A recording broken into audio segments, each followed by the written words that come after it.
Marketing yard એવી જગ્યા છે કે જ્યાં ખેડૂતો પોતાના કૃષિ ઉત્પાદનો, ફળો, શાકભાજી અને અન્ય સામગ્રીઓ વેપારી અને ગ્રાહકોને વેચવા માટે આવે છે.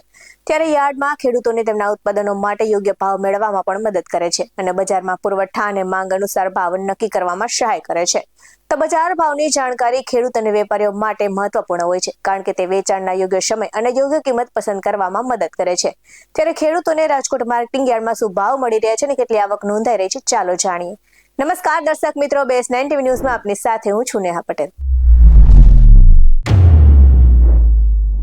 આજે અમે તમને રાજકોટ APMC માર્કેટિંગ યાર્ડની તાજી હરાજી અને ખાસ ભાવ અપડેટ્સ લઈને આવ્યા છે, જ્યાં ખેડૂતો પોતાના પાકો વેચવા માટે ગ્રામ્ય વિસ્તારોમાંથી આવીને પહોંચ્યા છે. તો આજે અહીં ઘઉં, કપાસ, ચણા, શાકભાજી અને વિવિધ તેલીબિયાના પાકોની હરાજી થઈ છે. ત્યારે આજે યાર્ડમાં સૌથી વધારે કપાસની 2400 ક્વિન્ટલ આવક નોંધાઈ છે અને ખેડૂતોને કપાસનો મણદીઠ ભાવ 1380 થી લઈને 1648 રૂપિયા સુધી મળ્યો હતો.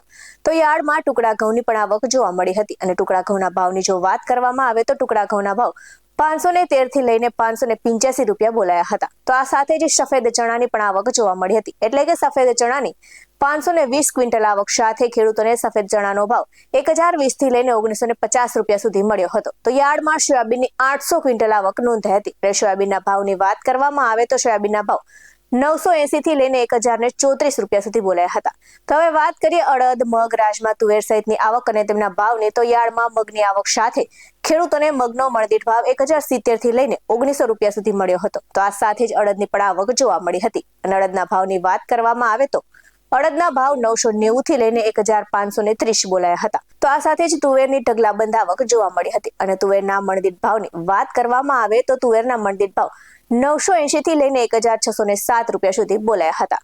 તો આ સાથે જ મરી મસાલાની આવક પણ રહી હતી ને દાણાની આવક સાથે ખેડૂતોને દાણાનો મણદીઠ ભાવ 1370 થી લઈને 2001 રૂપિયા સુધી ભાવ મળ્યો હતો. તો આ સાથે જ લસણની પણ આવક જોવા મળી હતી ને લસણનો મણદીઠ ભાવ 1040 થી 1500 મળ્યો હતો. તો આ સાથે જ સૂકી મેથીની પણ આવક જોવા મળી હતી અને સૂકી મેથીની આવક સાથે જ સૂકી મેથીના ભાવ 830 થી લઈને 1305 રૂપિયા સુધી બોલાયા હતા.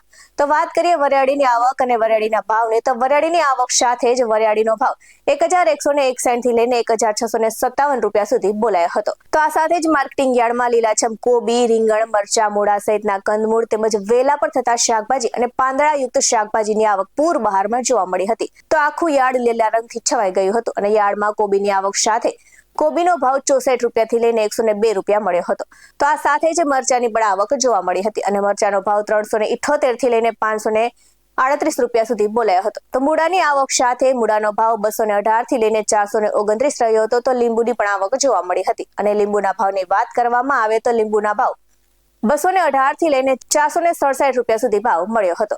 તો આ સાથે જ માર્કેટિંગ યાર્ડમાં ખેડૂતોને પૂરતા પ્રમાણમાં ભાવ મળતા હોવાથી ખેડૂતો અને સાથે જ ગ્રાહકો તેમજ વેપારીઓ યાર્ડમાં પહોંચ્યા હતા. આ સાથે જ સરદાર વલ્લભભાઈ પટેલ મુખ્ય માર્કેટિંગ યાર્ડની આજના ભાવની વાત કરીએ તો કપાસ બીટીનો ભાવ 1380 થી લઈને 1648 રહ્યો હતો. તો સાથે જ બાજરીનો ભાવ 300 થી લઈને 385 રહ્યો હતો. આ સાથે જ વાલદેશીનો ભાવ 685 થી લઈને 1127 રહ્યો હતો. તો વટાણાનો ભાવ 400 થી લઈને 1300 બોલાયો હતો. રાજમાનો ભાવ 300 થી લઈને 1400 બોલાયો હતો. તલીનો ભાવ 1630 થી લઈને 2100 બોલાયો હતો અને શીંગફાડાનો ભાવ 975 થી લઈને 1628 રૂપિયા બોલાયો હતો. તો સૂકા મરચાનો ભાવ 4000 થી લઈને 5700 બોલાયો હતો અને આ સાથે જ જીરુનો ભાવ 4100 થી લઈને 4605 બોલાયો હતો.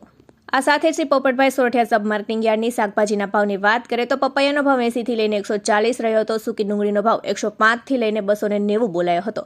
તો કોથમીરનો ભાવ 136 થી લઈને 208 બોલાયો હતો. રીંગણનો ભાવ 211 થી લઈને 509 બોલાયો હતો. તો ભીંડાનો ભાવ 937 થી લઈને 1353 બોલાયો હતો. આ સાથે જ વાલોનો ભાવ 269 થી લઈને 543 બોલાયો હતો. તો કારેલાનો ભાવ 603 થી લઈને 790 બોલાયો હતો અને આ સાથે જ ગલકાનો ભાવ 688 થી લઈને 881 બોલાયો હતો. તો વાલનો ભાવ 424 થી લઈને 579 બોલાયો હતો અને આ સાથે જ મરચાનો ભાવ 378 થી લઈને 538 બોલાયો હતો. આવા જ વધુ અહેવાલ સાથે ફરી મળતા રહીશું. તમે અમારી YouTube ચેનલને સબસ્ક્રાઇબ કરવાનું અને અમને Facebook અને Instagram પર ફોલો કરવાનું ભૂલશો નહીં. બાકી નવી અપડેટ્સ મેળવવા માટે આપ જોતા રહો BS9 TV ન્યૂઝ. નમસ્કાર.